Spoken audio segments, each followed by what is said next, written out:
तसे ऐसे पाहुनी ब्रह्मचारी खडबडोनी उठले लवकरी. बोबडी वडली वैखरी बोबडी पडली वैखरी शब्द एक न बोलवे.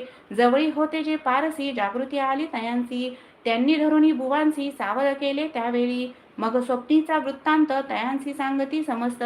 म्हणती यात काय अर्थ ऐसी स्वप्ने कैक पडती. असो दुसऱ्याच दिवशी बुवा आले स्वामींपाशी. पुसता मागील प्रश्नांशी खदगदा स्वामी हासले.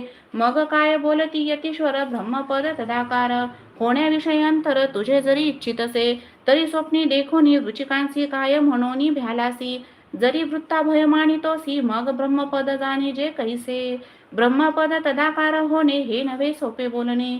यासी लागती कष्ट करणे फुकट हाता नयेची. बुवांप्रती पटली खुन धरिले तत्काळ स्वामी चरण. प्रेमाश्रूंनी भरले नयन कंठ झाला सद्गतीत. तया समयापासून भक्ती जडली स्वामीचरणी. अहंकार गेला